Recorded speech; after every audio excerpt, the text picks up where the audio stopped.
Live from YouTube, it's the Stacking Benjamin Show.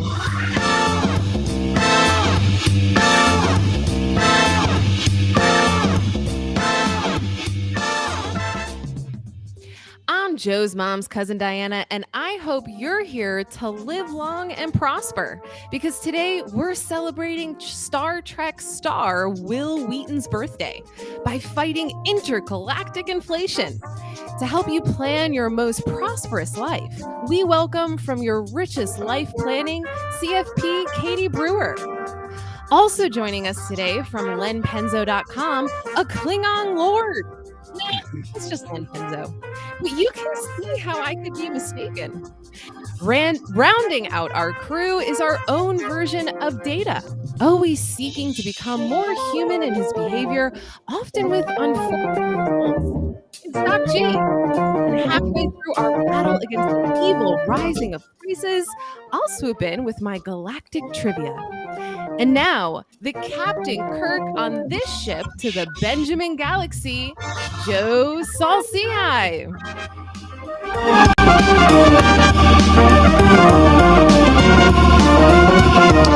Hey, everybody, live in YouTube land and listening later. I'm Joe Saul-Sehy. I have Show Money on Twitter. Listening, whatever you're listening, I suppose. Dinah Miriam, how are you? Fantastic. How are you doing, Joe? I'm great. You are in the middle of planning a big conference, but I'm going to ask you about that a little bit later. You big Will Wheaton fan? You know a bunch of Star Trek stuff? You're a huge Star Trek nerd, I'm sure. Absolutely nothing about Star Trek. Yeah, when I saw the script, I was like, what? I'm going to learn a lot today. She's like, Paulette, our head writer. She's like, no, Paulette, don't send me down Star Trek land. Well, let's start off with our special guest here joining us. Now that we're back out of iPhone only land, meaning when we were recording on Fireside, you had to have an iPhone. Katie Brewer does not do iPhone. CFP Katie Brewer here from Your Richest Life Planning. Look at that. Is that your Android? Let's show the bad Android that was not allowed to be on the yes.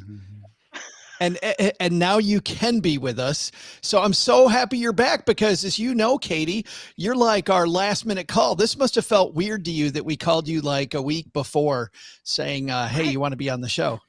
I had so much time to plan. I was like, it's not in 30 minutes. I mean, what am I going to do with myself in the meantime?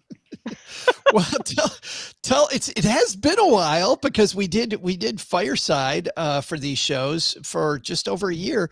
Tell everybody about what you do, about Your Richest Life Planning. And by the way, congratulations. Katie was just named one of the 100 most influential advisors in the United States by Investopedia. Yeah, I know. I snuck on there with some other members of the show. I know OG is on was listed. Taylor Schulte hasn't been on in a long time, but he was up high. Brian Preston from the Money Guys on that list. Good stuff. Yeah. Well, yes. Well, tell everybody about the type of financial planning you do. Yeah. So I'm a financial planner. I have my own firm, which is Your Richest Life. I mainly work with 30 and 40-year-olds, like a few 50-year-olds sneak in there. So I'm a little bit different than other financial planners in that almost all of my clients are at least 15 years away from retirement. They're all trying to get to financial independence real quick, but typical retirement age is quite a while away. And inflation impacts all of them, and that's what we're going to talk about today. Let's talk to a couple of our longtime contributors. Well, a guy's been with us since the beginning, and he wonders what the heck he's doing here today because this dude's.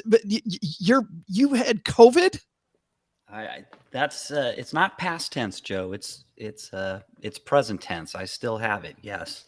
Oh, great! Glad you show up here in the basement. Yeah, I hope I don't give it to anybody. But I'm 8 days in, so much better now than I was on the first few days there, where I thought I was going to die.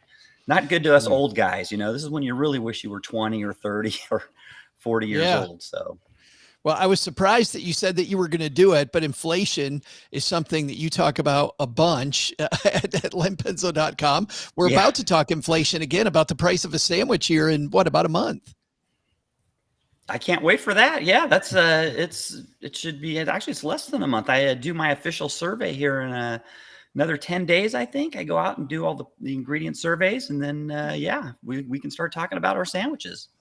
I can't wait. And a guy who's thinking about sandwiches right now, Mr. Doc G is here. Are you a big Star Trek fan?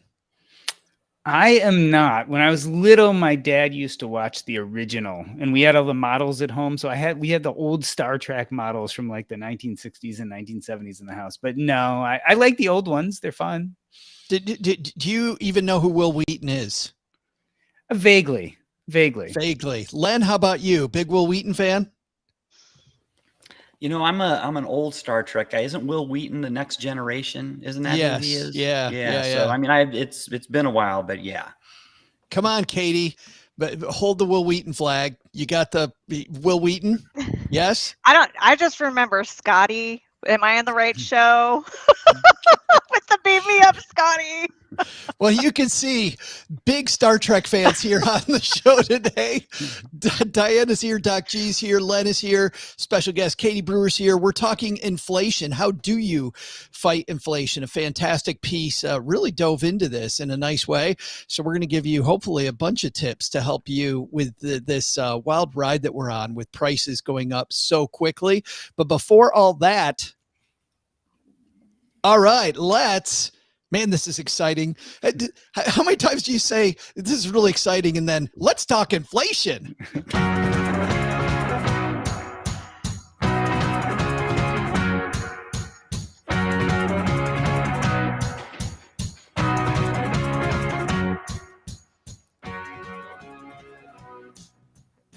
So how did you spend your Friday? Oh, we talked inflation. It was great. It was like the most fun we could ever have. And you know what we did? We actually went and we looked at this piece from chiefmomofficer.org, 10 ways I fight inflation, and you can too. And it's the Chief Mom Officer's very personal dive into how she fights inflation. But I want to start off with a guy that she references, Mr. Penzo, at the top of this piece. Robert Kiyosaki, back in June 13th, said that inflation is about to take off. June 13th sounds like June 13th. What year was that? But I think it's funny. Inflation's been through the roof for 6 months, and Kiyosaki goes, "Hey, inflation might be on the way." And then he writes, best investment, cans of tuna fish, cans of tuna and baked beans. So when you think about fighting inflation, Len, you thinking about all your tuna and baked beans?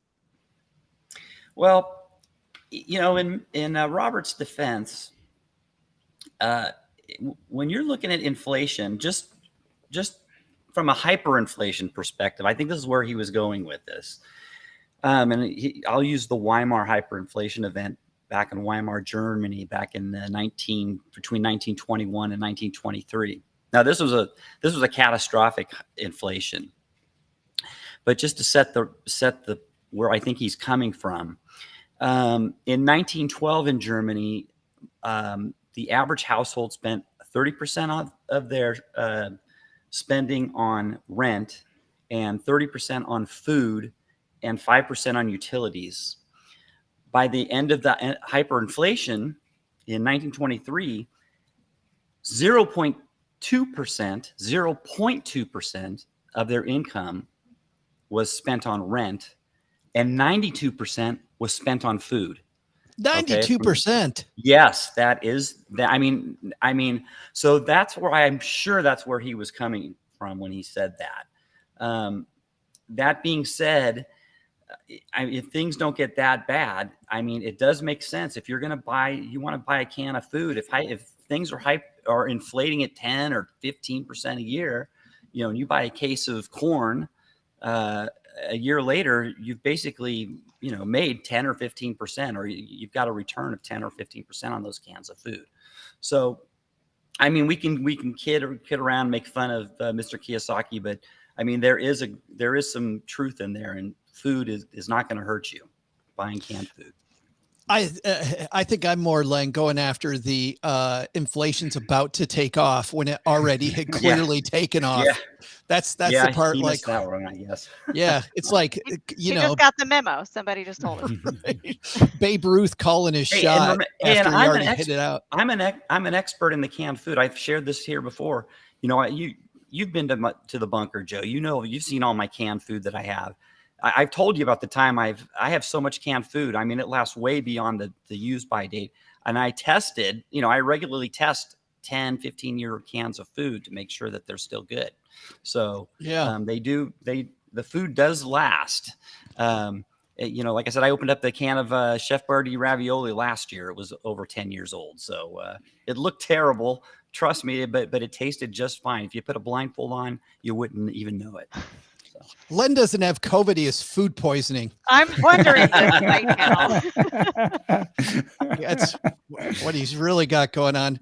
By the way, I can't even get that. There's so many jokes about Len liking it in the can, and I can't get through it. I just can't do it, but I did it anyway. Look at how red I'm turning. Oh my God. Let's go into the real piece here, Katie. Let's dive into this a little bit. You know, she talks about Kiyosaki in real terms when he talks about tuna fish and about baked beans. About she does like the fact that she's a member of a warehouse club. She's a member of BJ's. Costco's too far away. Do you like the warehouse club? Do you think that's a good way to fight inflation? Okay, I will say personally that the Costco membership was like the worst thing that could ever be done to my budget because Was it really? because if we order stuff and we get it delivered, or if we just go in with our list and stick to it, but honestly, mainly I make my husband do the shopping because when I go along and my daughter goes along, Costco is freaking awesome at the marketing. Like, oh, you didn't know you needed this, but you know, to Lynn's point, here's a year of dried food for like over $1,000, and you didn't have that on your list when you walked in there, but suddenly you find yourself buying like $1,000 of freaking dried food because their marketing is so great at Costco. So if you have the ability to stick to your list and go in and only get that, then I think the warehouse places are great. And if you store it and don't let it go bad, that's the only thing I have about storing food for really long periods of time. My clients tend to be either like Gen Y, which scare the bejesus out of me sometimes because they don't know what they're going to eat after tomorrow. So like if food supply goes down, they're literally going to starve within a week. And I got a bunch of Gen X clients, and like I think they literally are like clearing bedrooms out. They're like, this bedroom is no longer a guest bedroom. This is now our third pantry. And I'm like, there's got to be an in-between here. Len, I think you're third pantry guy, aren't you? Is she describing the Penzo household? You know what's actually almost everything that we have is I've got special storage, but I mean, you know, you need it. You got to. To me, I'm like, hey, if you got an extra bedroom, go ahead. What the hey? Diane, are you a Costco membership person? No, but it's funny that you raise this because we're seriously considering it for things like coffee and nuts and like kind of the more expensive stuff that you want to buy in bulk. But we keep tossing it around. I don't want to pay for a full membership. I want to like find someone that has like their second card available and then split the cost with them. So that's kind of what I'm holding out for. Yeah, for sure. For sure. But I mean, when it comes to inflation, I mean, I think we're all seeing it, you know, at the gas pump and the grocery store. But I do think we still have a lot of personal choice within the matter, right? So before we saw this high inflation, I only ever bought meat when it was on sale for less than $3 a pound. And I still do that today. Stuff still goes on sale for less than $3 a pound. So if you're used to shopping that way, you can still find those options. Len did that at $1 a pound, which is how he became a vegan. He just priced himself out of it like 15 years ago. Doc G, you're shaking your head no when it comes to the Costco membership. Yeah, so it's theory versus practice, right? So in theory, it's a good idea, but in practice, buying all those tuna cans, storing them, buying all those dry goods, I think we have to look at more durable things, like maybe the decision is eating out less and cooking more at home. That to me is much more durable than packing my pantry with all sorts of things that I may or may not use. I will say though, you go to Costco and you order one of those big hot dogs and like 3 of you can eat it for a meal for $125. That is fighting inflation. But I'm not so sure about like filling up my car with all sorts of bulk goods. And I don't think people actually use them. I think they buy them and throw them out or put them in Len's bunker. I don't think they're actually like become useful. I'll take it. Send your stuff. Is the hot dog worth the Costco membership? Like, I mean, that's a heck of a savings on a hot dog, but how many hot dogs you got to eat to make it worth that membership cost? You don't need point order. You don't need the Costco membership to get that hot dog deal. You can just the foods courts outside where they're checking for your card, and it's that's $1.50 not even in the velvet rope, with a soda. And that price has not changed since 1985, and it's still. They've said it will not change. Yeah, I mean it's a good use of your money. Dorothy hanging out with us on YouTube says you can shop at Costco without a membership if you use a gift card. If you have a gift card that you can use as well. When it comes to inflation, though, she really dives in not with the Kiyosaki argument and buying stuff in bulk and having the Costco club. She actually starts with tracking your spending, and I'm going to go to the financial planner for this. Katie, tracking your spending so that you know exactly what your personal inflation is. How important is this for us now? Is this a time when we really need to be looking at our Yeah, so I'll tell you, I've got clients that really like to track their budget, and I have clients that never track their budget. And I've actually had people that have gotten more interested in it, which I think is great. Just as inflation was never a sexy word and suddenly is becoming sexy, budget, I feel like, is also swinging into becoming a sexy word.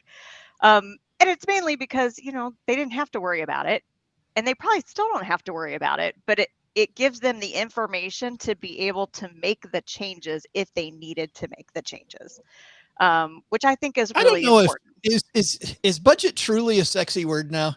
Or is it the in-laws, that you don't like that are coming to visit, whether you want them to come or not? You know what I mean? I refer to it as cash flow, and people and for some reason that's like a little bit less like somebody's shaking their finger at them, and more like, oh yeah, okay, I'm participating in my household cash flow monitoring. Have you found, for people that don't track their expenses yet, to see what damage is being done to their budget? Have you found people starting out, if there's one app they like, is there something they like better than other? I think it really depends on how much they want to get into it. I mean, I'm a fan of YNAB, but also I'm a financial planner. Like, the left brain is literally like 90% of my brain. So when I have clients that are not necessarily naturally left-brained, I think YNAB is like a tsunami of information that washes over their head. YNAB, for people who are new to this, is you need a budget, and it gives every dollar a job, so that from the very beginning of your month, put in all the dollars before you have them, and then you make sure that money's not unaccounted for. I would think that's probably the best way to put it. Yeah. Yep. Len, how about you?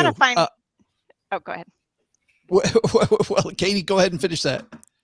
I was going to say, the ones that don't really love a budgeting app, we actually go in and just kind of structure accounts. So we'll do like the fixed account for like the mortgage and the student loan payment, and then we'll do the other account. And that way they just can keep an eye on it. Like, are they running out of money real fast in the account that's not the fixed expenses account? Oh, yeah. Then they need to maybe make a change. It's like really easy. It's really not even budgeting. It's just restructuring. I was gonna say, even at the least, I was thinking using to just track expenses, not even budget, using the software that most banks now just have a fairly robust tracking stuff going on. But that even makes it easier, what you're talking about. Len, I would imagine you're a heavy duty spreadsheet guy when it comes to your budget. Yep. Very, very much so. And I know that in the past year, our grocery bill has gone up about 35%.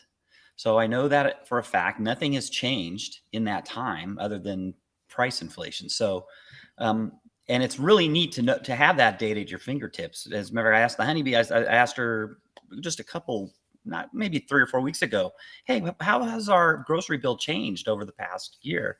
And she came up with the answer right away, just because we had that spreadsheet. Now, is there anything in there that I would change, spending wise for groceries? Probably not, at my stage of life, where money is not an issue for, budgets aren't tight.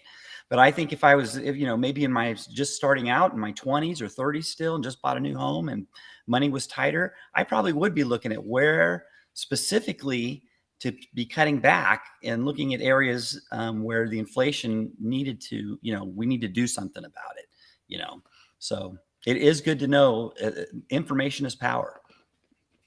Doc G, what do you guys use to track expenses?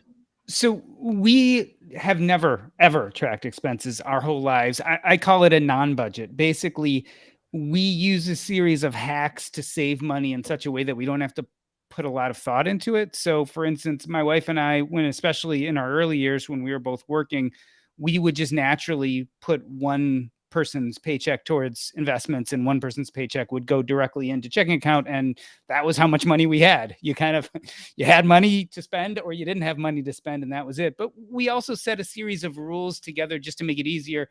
Back in the day, like before today's modern era, when we were younger, like if you went to a vending machine, you used to need cash. So we just never carried cash. So we wouldn't spend at the vending machines. We wouldn't tend to stop for coffee or food.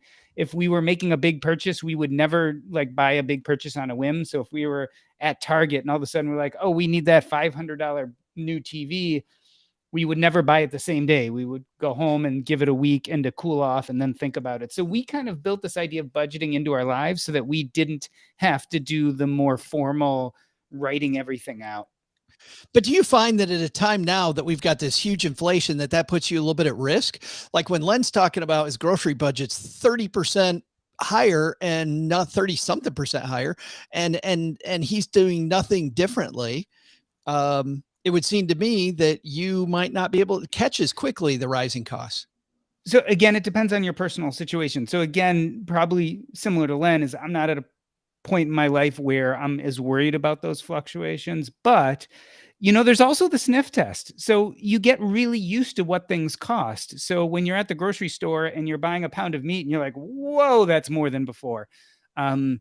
Then you start making decisions. Like, am I going to buy that organic this time? Or am I going to go for the non-organic? Am I going to decide to have chicken tonight? Maybe that spaghetti really doesn't need meat sauce. It can have regular sauce. These are the kind of things I think you get really attuned to when you budget the way we budgeted.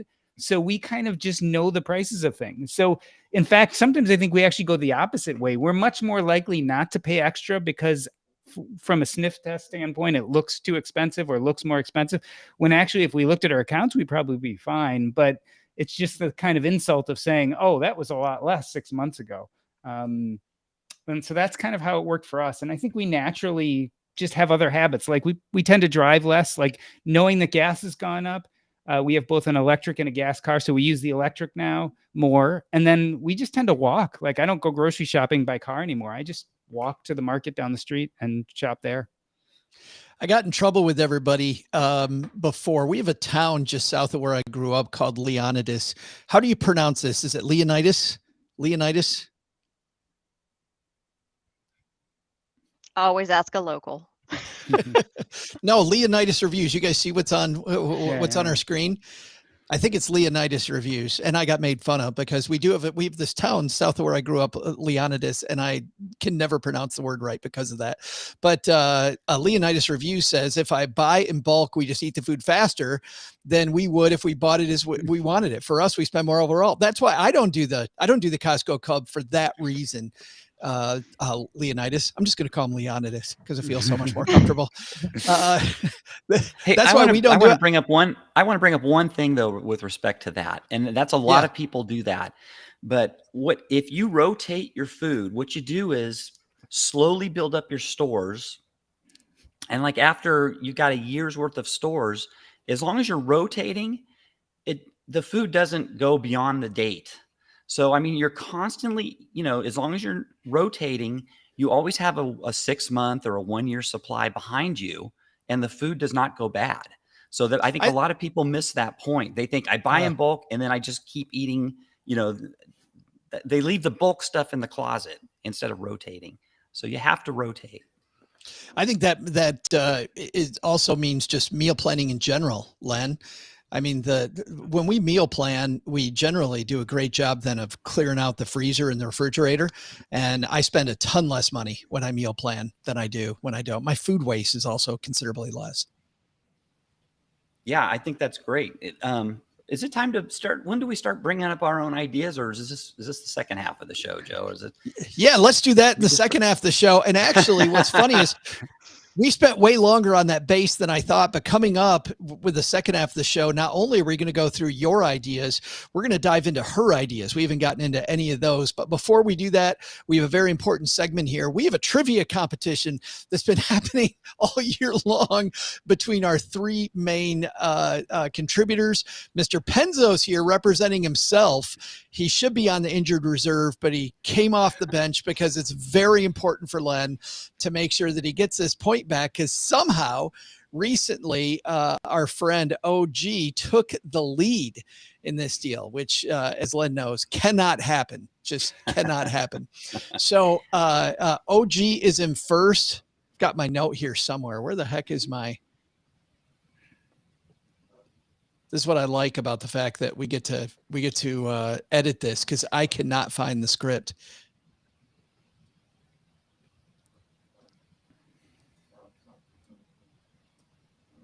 Here it is.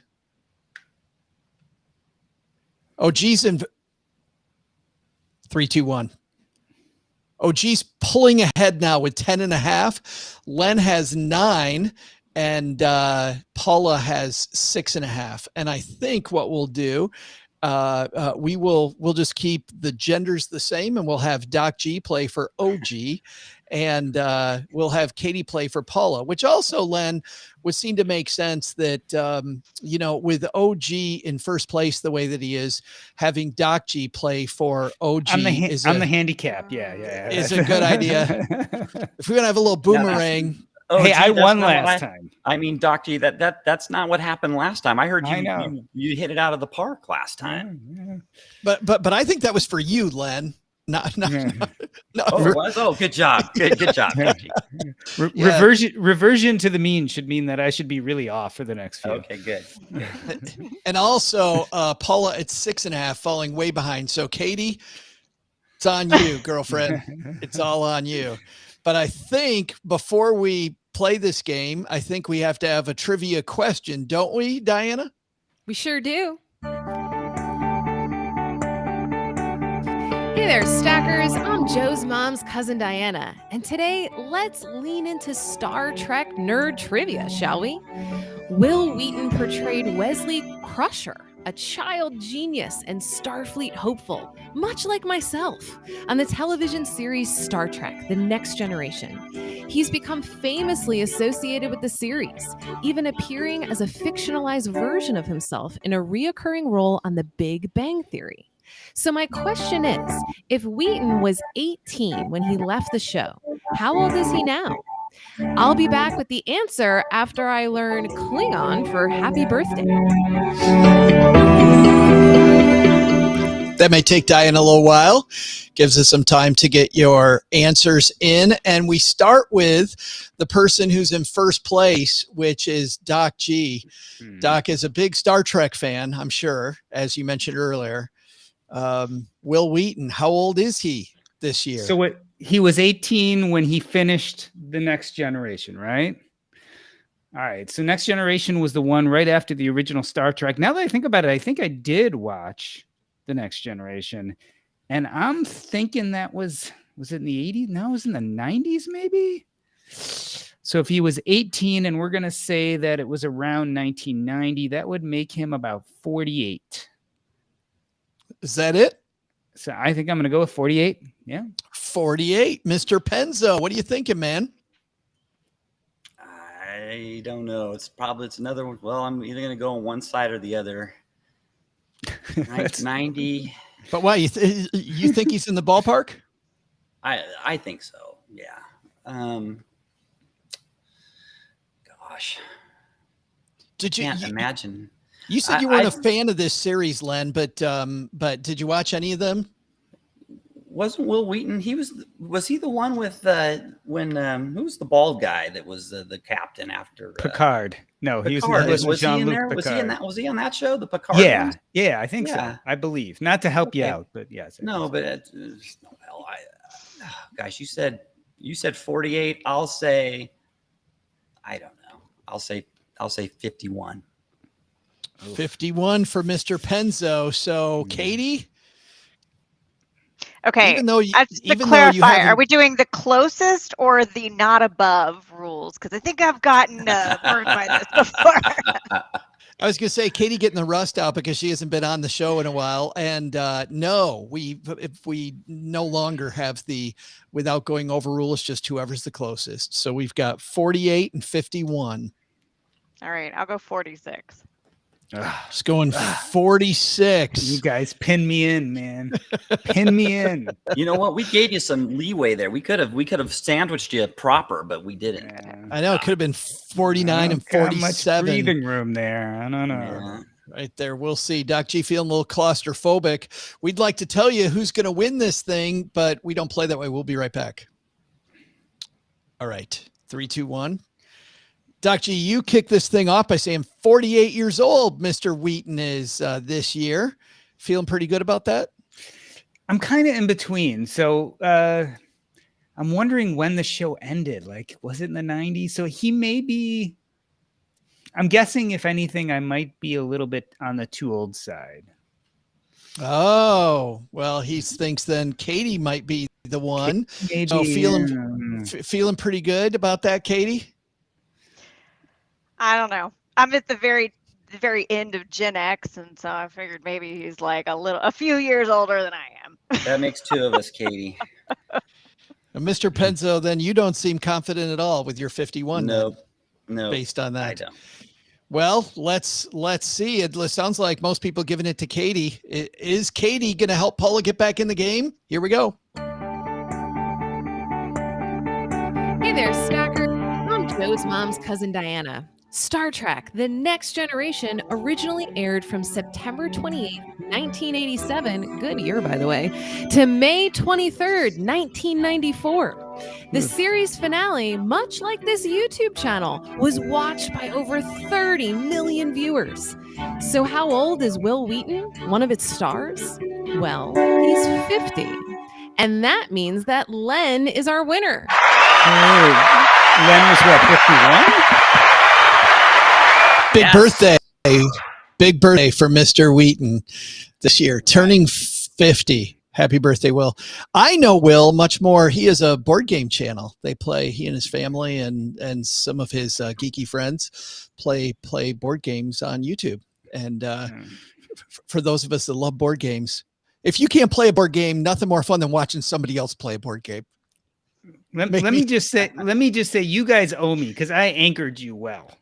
You did. Actually. I anchored that answer well, and I deserve some credit for that. We did it over under here. Yeah. Mr. Penzo, that pulls you back within half a point. It's becoming a 2-horse race between you and OG. You know what? What's brilliant about this whole year-long competition is it's really hard to stay on top because you have to guess first. So, I mean, it's really... It's a good format because there's always a chance for the people behind. So. I just like seeing the sweat and more next week, but we got to sweat about inflation.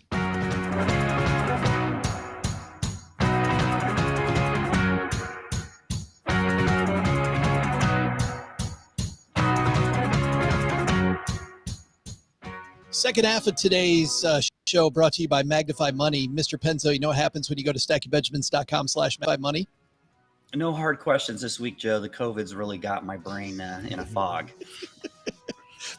but you get it right so often. Even with COVID, you know that those brick and mortar products probably not as good as ones that are available online. Over 90% 2% of all the stuff online ranked head to head at magnifymoney.com. Head to stackingbenjamins.com/magnifymoney. Second half here, we want to really get into it. I have meant to get into this in the first half, but we spent a good amount of time talking about Costco membership. Is it worth it? I don't know. It sounds like we come down kind of squarely on the fence. But let's talk about this. Number one, I want to go through a few of hers very quickly. Buying used whenever you can. Doc G, you guys spend much money buying used? We do, actually. And my kids grew up like buying stuff used either on eBay or there's some used clothes stores around here. So I am all for buying used. Never buy new cars. Well, I shouldn't say that. We've bought some new cars, but we like used cars, at least a year old. I don't see why you wouldn't buy used. Or, just like this shirt, you can wear the same shirt for 3 days, one that you got from a conference. And that really is the cheapest. As long as you're not in the room with me, feel free to wear that as many days in a row as you want.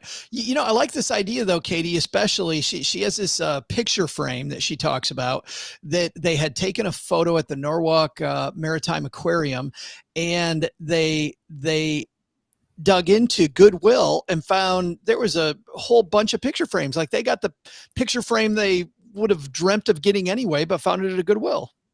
Yep. I mean, I'm a big fan of, I know what clothes I like, if it's a certain brand or a certain designer or a certain cut or whatnot. And if I can go find that and it's half price or a third price or a fourth price, like why not do it? I probably don't do it nearly as much now that I have a business and a child, but but I do feel like it's also something that I think builds character. But as kids, that kind of sounds funny, but I meet a lot of people who are like, I would never wear used clothing, and I'm like, why not? And then you teach your kids that, which is, in my opinion, not a great thing to only think that only untouched clothing can ever touch their body. And I'm like, there's a washing machine. Wash the clothes before you stick them on your kid. Well, and I was thinking the same thing too. As kids grow, man, I felt like whenever we bought our kids new clothes, they grew out of them so quickly that it was largely a waste of money.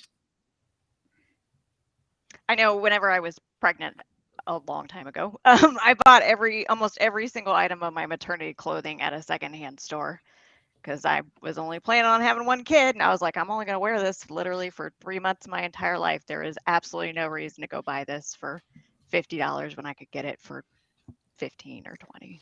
Diana, she also talks about buy nothing groups. I've known you for a couple of years. I have to think this is in your wheelhouse. Oh, absolutely. And even specifically on clothing. So for years, I didn't buy any clothing, and I got all of my stuff from hosting clothing exchanges with my friends. And not only is it a more resourceful way to get clothing, which, by the way, my friends are way more fashionable than me. So it's like getting all this great clothing that I would have never bought myself. And for free. And you make an afternoon of it, have some mimosas, play some music, have a clothing swap. And for me, it's much more enjoyable for shopping. I'm not a huge fan of shopping for clothing. So it was better on multiple levels for sure. That's fabulous. Doc G, she goes in next into DIY. Anything that you found you and your family DIYing more than you have in the past? Yes and no. I mean, certainly things like everyone in our neighborhood, for instance, uses a lawn service, but it's really easy. I have a 17-year-old son. He can do the lawn. He's your lawn service. He's our lawn service. But I will tell you, the DIY goes both ways, and it depends on how handy you are, right? So there's DIYing simple things like general services you might use for the house, cleaning, that kind of stuff. But when you get to start trying to DIY, renovations and building and that kind of stuff, you can end up costing yourself more time and hassle. So I think to some extent, but you can go too far with that one. I don't know. Do you agree, Len? On the DIY? Yeah, I think you've got to be careful on what you're DIYing, because if you can make things worse. You could end up spending more money in the long run if you DIY and screw something up. So, and I'm that type of person. So I've got to be very careful on what I choose to do. You mean you're the guy that will screw it up? Is that what you're saying? Yeah, that's all. I'm an engineer. I mean, that's why we, okay. I'll get halfway done with a DIY and I realize that I've watched 12 YouTube videos. I've wasted hours and hours. I call somebody and it's done in 15 minutes. It is done. And by the way, we got this piece. I should tell you, because give them some credit. It's from livingcozy.com. They pitched me on this. I'm not going to do with it what they wanted me to do. They wanted me to talk about DIY, and they looked at all of the most expensive DIY projects that you could do yourself and save the most money.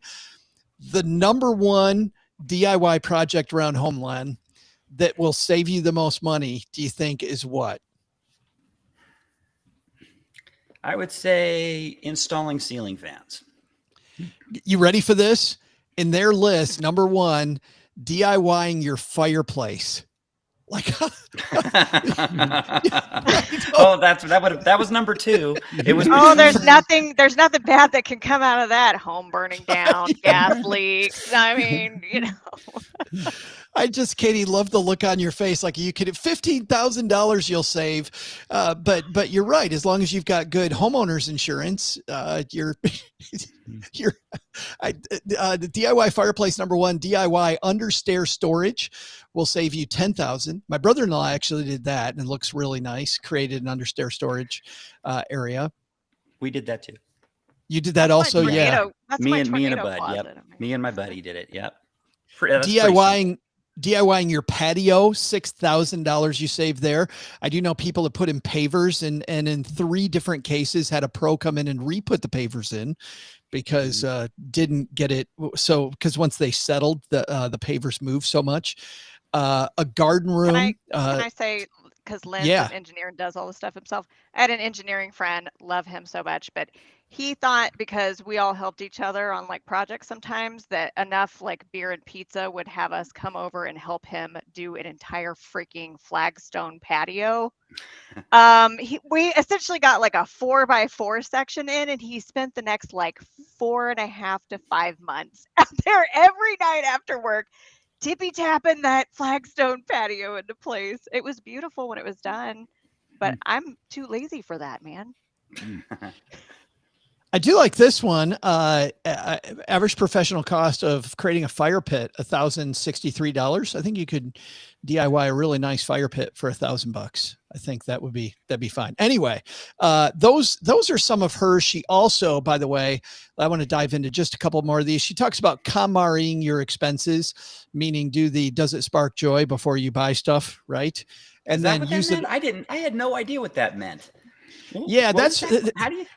That's you've been hanging out in the bunker too long. What is it? Hey, you know what? I just found out what a charcuterie board was about a year ago. It's like, until a year ago, I hadn't even known what that was. And all of a sudden you're like, oh, all that is just meats and cheeses? Like, give me some of that. So fancy. Yes. And olives. Don't forget the olives. The olives and the little dill pickles, right? Marie Kondo. There was a big series a few years ago with Marie Kondo, Len, where she would help these hoarders go through their house. And with every single thing, she would have them lift it up and say, does this spark joy? Like, you see this, does it? And if it doesn't, it goes in a bag, because you'd much rather somebody else was able to enjoy it instead of it sitting in a closet where it's not doing you any favors. And so they did a whole popular series on Marie Kondo. KonMariing is what they call it, your house. Let's talk about some of yours that you guys have. And Len, you were asking what about ones that you have? I can only imagine bunker-based inflation tips from Mr. Penzo. No. Now, one of the things that I started a long time ago that when I did these challenges, it's so simple. It's like when you're shopping, try to get the store brand stuff instead of the premium brand stuff. I mean, you can knock the price off of quite a bit off of a lot of things in the grocery store, for example, just by buying the store brand. And a lot of times there's no drop off in quality at all. So, I mean, that to me is so simple and so basic, but I know a lot of people who are they pull away from those store brands, and it's worth a try, especially in this inflationary environment. Yeah. Katie, store brand for your family? Yeah, actually, we're all about, well, we talked about Costco. So we get Kirkland brand whatever quite frequently just because we're not really all that picky. Actually, my husband buys Kirkland brand coffee and has probably since we got our Costco membership. So maybe that does save us some money on the See, on this the is Costco this is side. actually this is actually funny because Diana, earlier on, you were talking about how you'd like to share the Costco membership like with somebody and split the cost. I do one more, which is that if we're having a party or a bunch of people over, because it's just two of us, I will then find a friend of mine that has a Costco membership and ask them if they'll just go with me for that. But Katie, So we have that in common, Joe, mooching off our friends. absolutely, yes. Yeah, love it. But what's funny is I am such a snob that if I'm drinking wine myself or if I'm drinking coffee myself, I will buy the stuff I think is really good. But if you're coming over to my house, I will serve you the Kirkland brand stuff. And I But don't do know you what do that that says and then about me. put it in the other bag? I don't know. Yeah. I take out the little funnel and I'm funneling Yeah. it into the high priced wine bottle. Actually, the Kirkland, you know, what's funny is to your point, Len, if I'm at a party and there's Kirkland wine, like that wine is pretty decent. I mean, it's, you know what I mean? I'm concentrating on you and I having a discussion. I'm not concentrating on, man, this is good wine, but it's not horrible. Well, you know what? I'm not a wine aficionado, so I'll take your word for it. If it's Costco, I'm sure Costco has a lot of the Kirkland brand stuff is great. Everything I can't think Which, of anything by the way, with the Kirkland label that's bad. I really can't. Yeah, can we talk about that for a second? When I was out on my book tour, I brought a bottle of wine over to share with Len and the honeybee, and I ended up drinking it all myself. Yeah, you sure did. Thank God for Uber, Joe. Because neither one of them are wine drinkers, so I made sure that we got that done. Dorothy says in honor of Greg McFarland, who used to hang out with us here on Fridays, don't drink alcohol at all. Remember this, Len? Don't drink it because that is a big fat hole in your budget.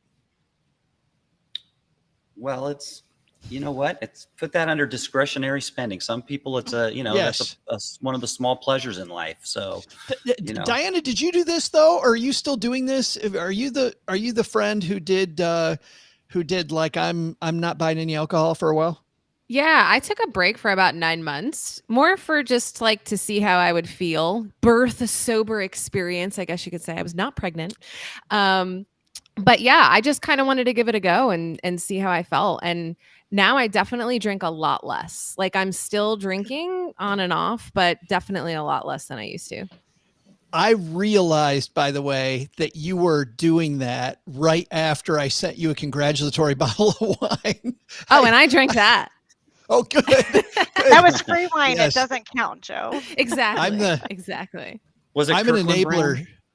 Diana, It was not. Kirkland No, brand? It was not. It wasn't. Okay. Yes. It was a very nice bottle. It was a fun rosé, if I remember right.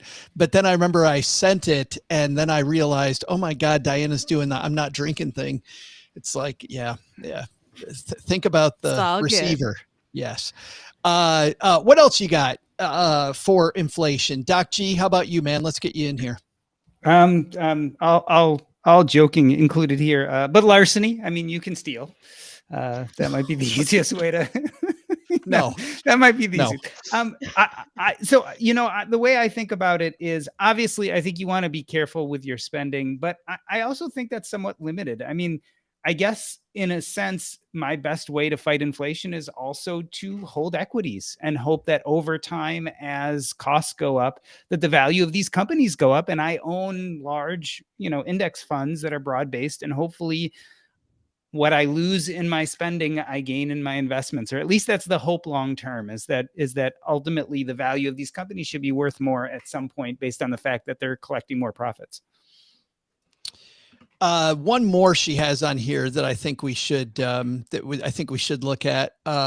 Check your compensation. I mean, I think this is a big one this year, Katie. I mean, with inflation, if true inflation, the consumer price index is really not inflation. Inflation truly is maybe 12, 13, 14, 15%. You've got to get a raise that's 12, 13, 14, 15% just to keep up. Yeah. I mean, So I work with a lot of women, and just in general, women like being nice and they don't like stuff being fair. So I actually do quite a bit of like coaching with, okay, not necessarily let's go to the table and ask for a 12% raise, but like, hey, let's go look at what other people that are doing your exact role in your area are getting. And if you're way below, if you're like 20% below that, then like let's figure out our strategy to actually have that conversation, even if it's really uncomfortable, because it's something that you need to get used to advocating for yourself, over time. Len, I know we talked about this a couple of weeks ago, but your number one tip for people going after a raise? And you're on mute. Sorry about that. I call that's my COVID button in case the cough comes. I don't want you to hear that. Anyways, I'm sorry. Okay, 3, 2, 1. I think the most important thing for when you're at work and you want to ask for raises throughout the year, keep track of all of your accomplishments, everything you've been doing that has provided value to the company because of you, that you have done to provide that value, and anything that has gone above and beyond what would be considered average and your normal work activities.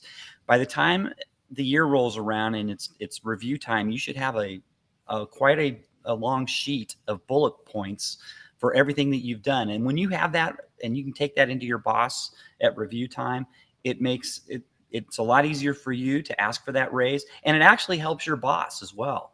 I mean, you're helping your boss help you, but it's got to be on you. You can't just go through the whole year and expect your boss to make your case for you. You have to make your case for you.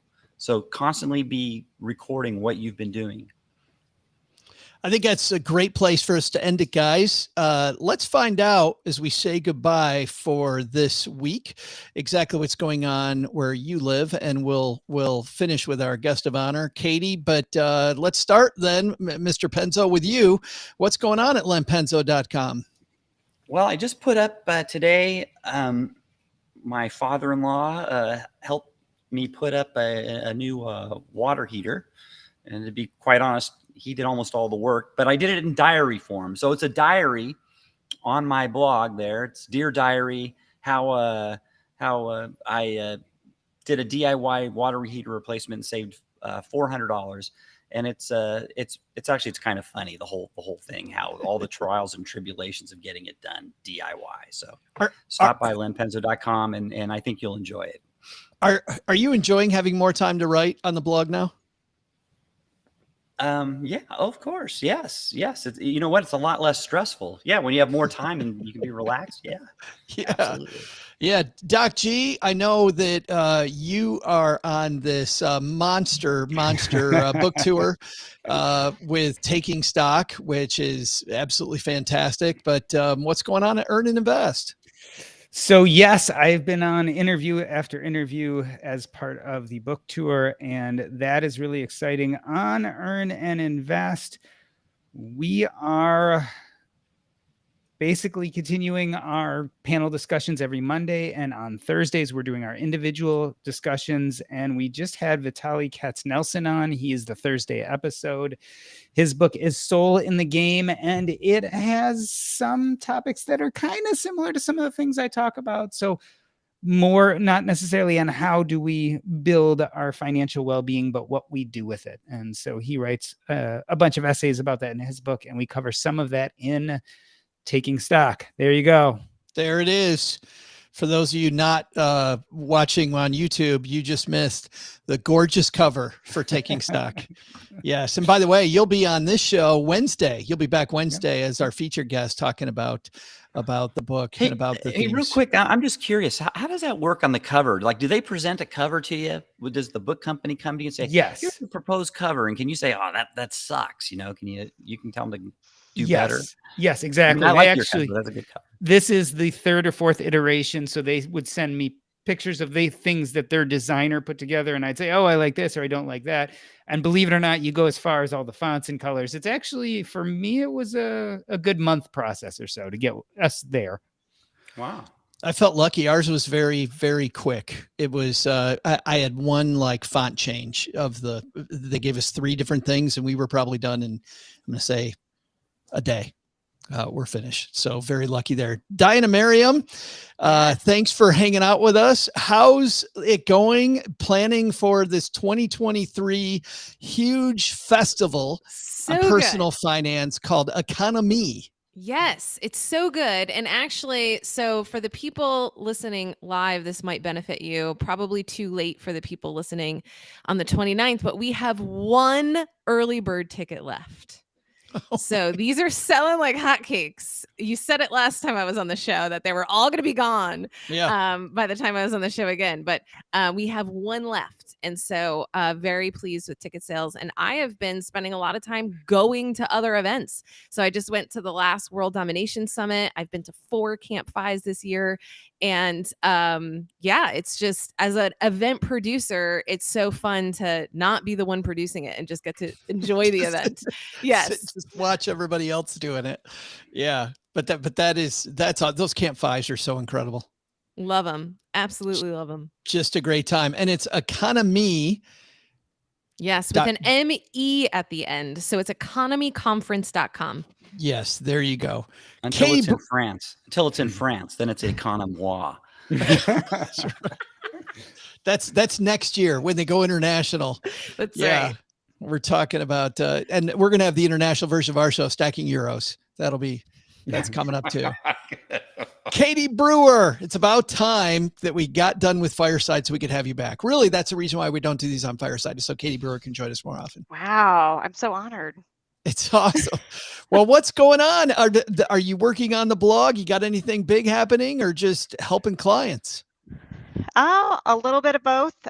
We usually put out a new blog post every other week. So I was looking back at our last 2 and they were stocks and inflation. So we are also covering these. There it is. Or whatever again. Actually, before that, it was home buying and student loans. So I kind of take like the most questions that I get from my clients, most of them in their 30s and 40s. And then we usually throw that into a blog post so that the next couple times people ask, I at least have a resource that I could use with those folks.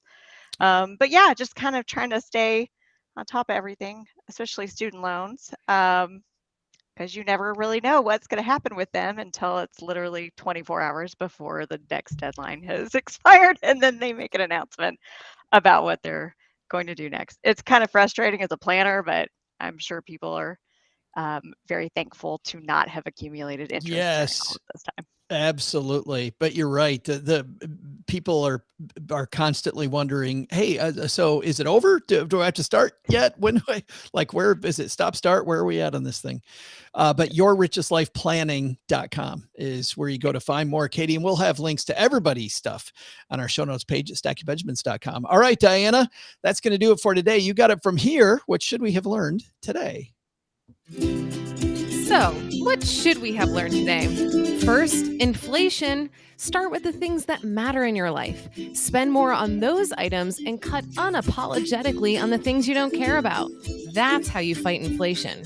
Second, explore all the ways you can keep costs down, including buying things used, DIYing home maintenance, and focusing on sales at the grocery store. But the big lesson? Dang, Star Trek was a long time ago. Just goes to show that you can't trust the space-time continuum.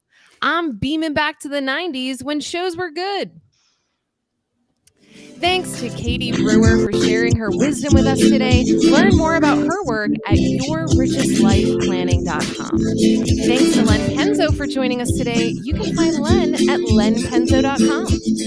Thanks also to Doc G for joining us today. You'll find his book, Taking Stock, on pre-order wherever books are sold. And when I'm not stacking Benjamins, I'm planning a party about money called the Economy Conference. Get your tickets now at economyconference.com. This show is the property of SB Podcast LLC, copyright 2022, and is written in part by Paulette Perhatch, who helps helps writers power their words, their work, and their earning potential with her Powerhouse Writers coaching program. Find out more at powerhousewriters.com. Thanks also to our team who made today possible. Brooke Miller juggles the production of the show, handles the show notes, and creates our amazing newsletter, The 201, while raising a 1-year-old. Tina Eichenberg and Gertrude Smith are our social media mavens. Not only should you not take advice from these dorks, don't take advice from people you don't know. This show is for entertainment purposes only. Before making any financial decisions, speak with a real financial advisor. That's it for today. We'll see you back here on Monday on Stacking Benjamins.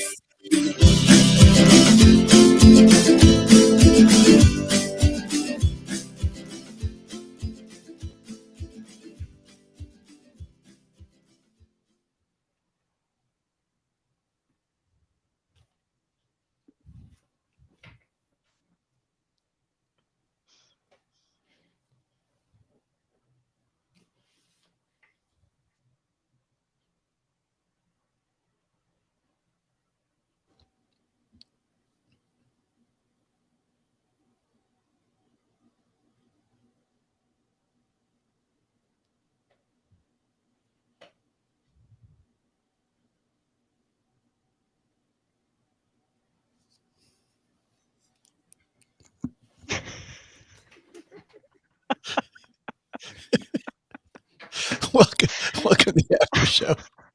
That is so much more awkward while we're looking at each other. That long pause. Oh my goodness. I'm thinking of the Brady Bunch thing, where I'm like looking here, and then I'm looking here. I could move the squares around of everybody. Yeah, we could just keep looking. Like we'll have to do that next time. It's even more fun. I know OG doesn't like sitting there for a minute, but it makes it even when he's not here. I'm like, oh yeah, we're doing it.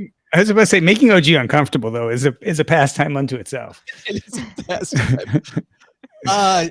You know what? We were talking about earning more money, and I was thinking, Len, as you were talking about your raise advice, which was fantastic advice, but I was also thinking about a story I haven't heard before, which is if you guys have either been shut down for a raise, maybe because of the fact that you did a bad job of asking, or you just got shut down. I remember a situation, just to kick this off, where I was in this financial planning group. I was giving financial planning speeches for one of the top advisors in the nation, actually. And his team kept telling me, they're like, you should like get a piece of this business. You should become a part of our business. And I'm like, oh, cool. That's great. And they're like, yeah, just go in there, like walk in there, because all we talk about is like how you've partnered with us on so much stuff and how you should be a part of this group and how you should own a part of this.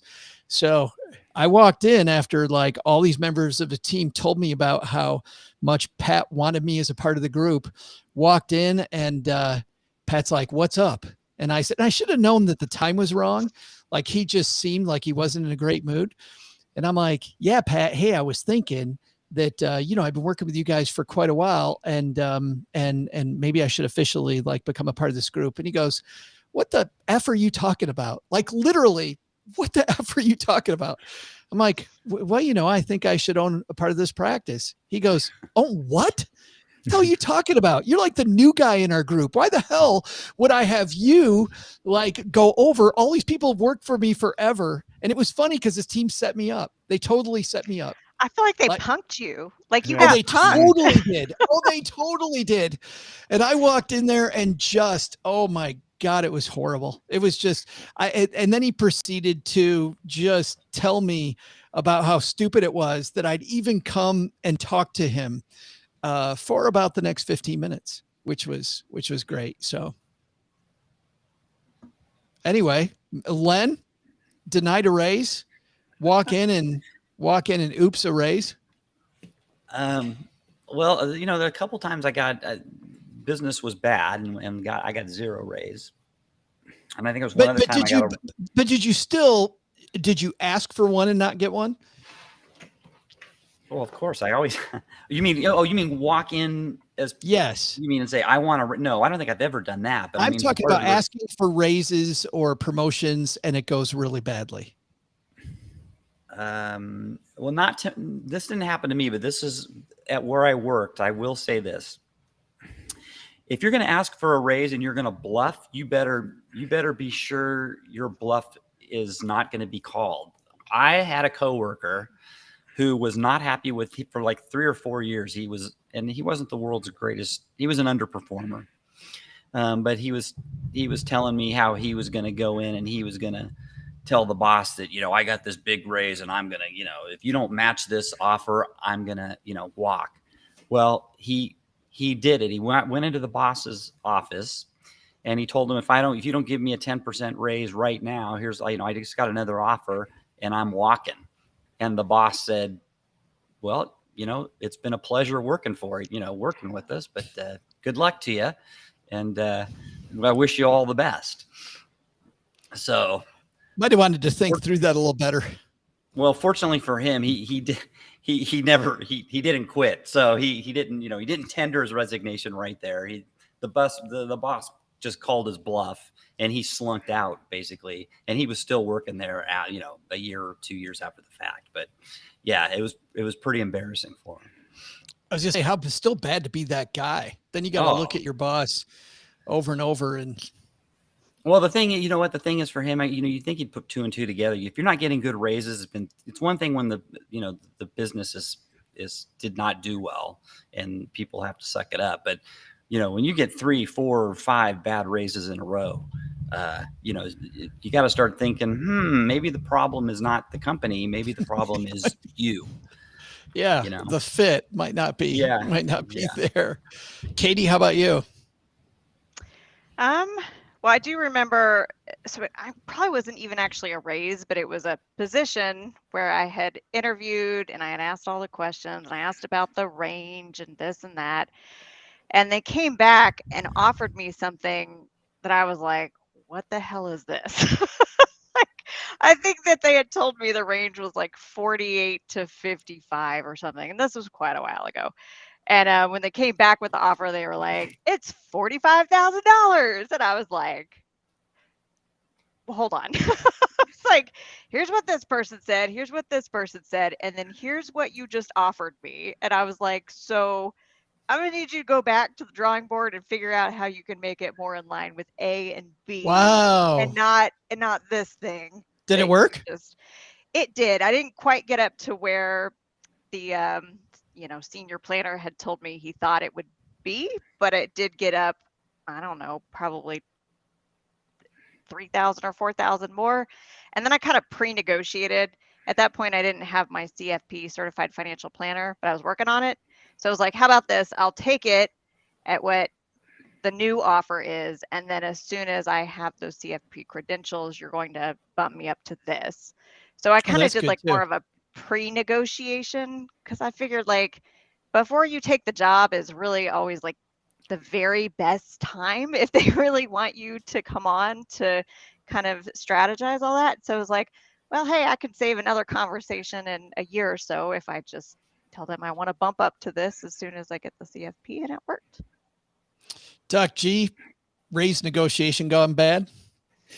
Not really bad, but I remember when I was first a physician, my first job was horrible, and I did it for about 6 months, and it was for a company that was overworking the physicians, and it was just really, really bad circumstances.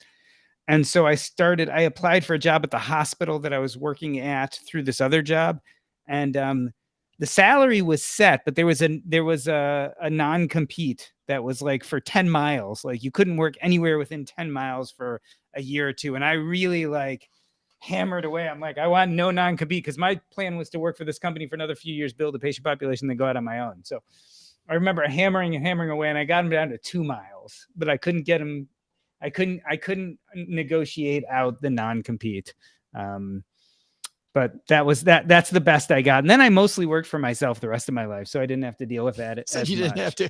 Yeah, I had this boss called me, wouldn't give me a damn raise. Yeah, exactly. But I wanted to mention a flag on the play when it comes to the trivia. I am now bitter about the trivia because Will Wheaton is 49 today, which is obviously closer to 48 than 51. Now the day that we're recording, are you really going to do?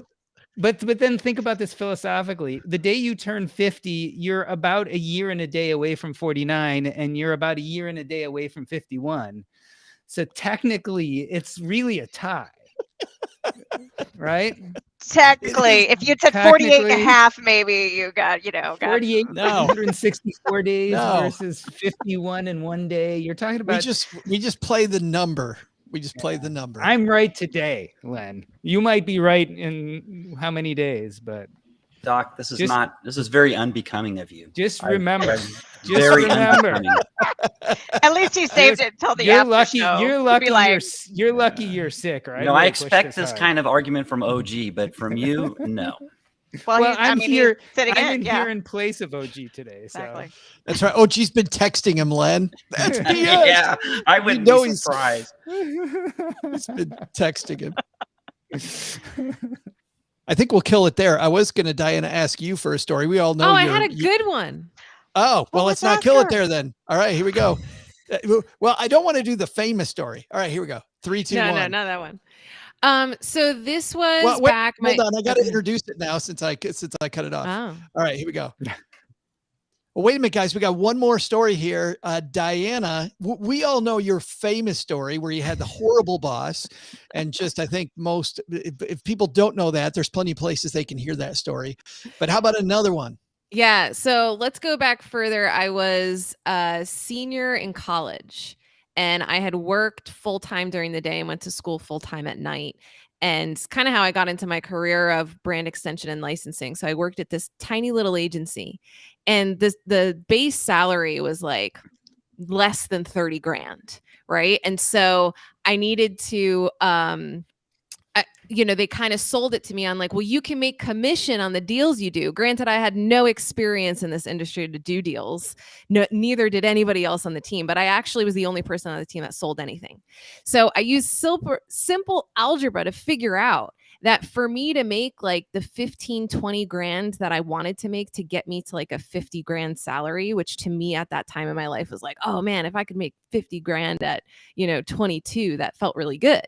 And so I did simple algebra to figure out that I was going to have to bring in like $1 million in advances based on the rate for me to make 15, 20 grand and get my salary to 50. And when I figured that out, I was not tactful about it at all. I basically like threw up my arms like, this is ridiculous. And I told everybody I worked with, and I got them all riled up about how unfair it was. The boss loved you. Yeah. And so you read a revolution. Yeah. I mean, I really did kind of get everyone riled up. And, before that, they had given me a raise. I think they gave me like a $5 grand raise. I was the only person on the team that ever sold anything in the 11 months that I was there, or something like that. And put the story on your LinkedIn profile. Yeah, really. And I got fired from that. They, of course they documented that it was because I came in a few minutes late, and they had all this documentation. They were looking for a reason. They were looking for a reason because I got everyone all riled up. But before that, I was literally employee of the month. Like literally. They couldn't led a revolution of underpayment. Exactly. Yeah. But who knows? Maybe I really hope they're paying people more now.